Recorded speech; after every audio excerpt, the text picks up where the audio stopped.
Hey, Richie Rich here, Freedom Architect here.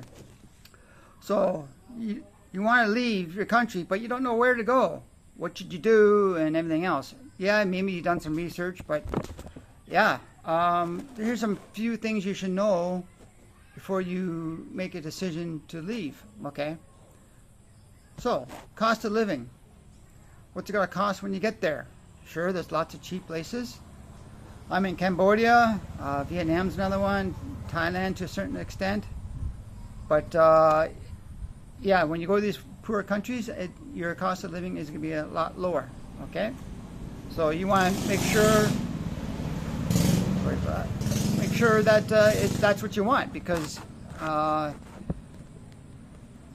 some people, it's not up to Western standards, some of the stuff, so you need to know what you want on that. Residency and visa. What do you want to do? Just get a visa for the first bit is what I would suggest first. But if you like the place, then residency is always the next best option. And sometimes when you go into residency, you need to know what the parameters are. Some places you need to have a certain amount of money in the bank account or proof of income, all that kind of stuff. So you need to know when you're doing that, if that's up your alley or not, or you can do that or not. Personal freedoms. Right now, a lot of freedoms in the West are really diminishing. So the countries I'm talking about, Cambodia, Paraguay, and Vietnam to a certain extent, they're not as good as they used to be. And Thailand to a certain degree.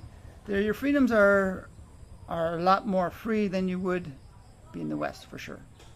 So you need to know if this is something you want, because that's why main reason I came here was because of more freedom. And a little side note: make sure you got like good banking. If you need to have a good banking, make sure you're a good banking. And I'm going to do a separate video on that later. So, culture fit. Some people like Philippines. I never been to Philippines. They speak English. That's the biggest selling point for a lot of people going to the Philippines.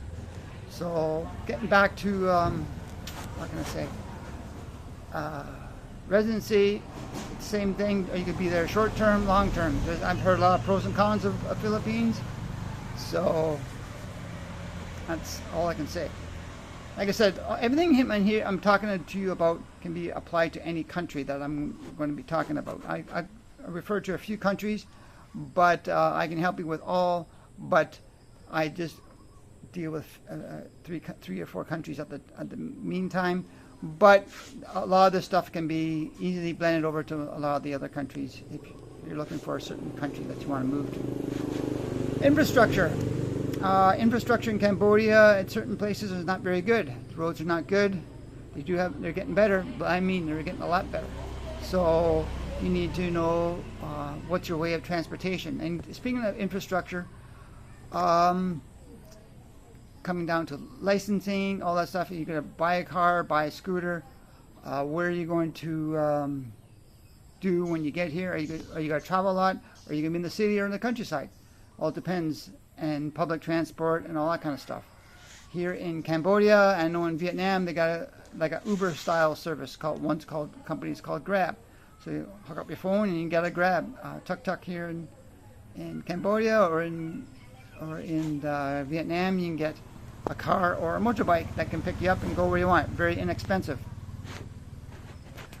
So another factor you need to know before you go is income and wages. Are you relying on certain income and wage? Or can you work online or not online? A lot of people come to Asia to teach English. Is that something you want to do or not do? So there's that option as well. So anyway, this is what I want to say now is hook me up. Book a call with me one-on-one. I can explain everything. Grab my free escape plan, and that will give you a lot of things to think about. But yeah, book a one-on-one call. It could be the best money you spend if you decide you do or do not want to leave your current situation or in country that you're in. Okay.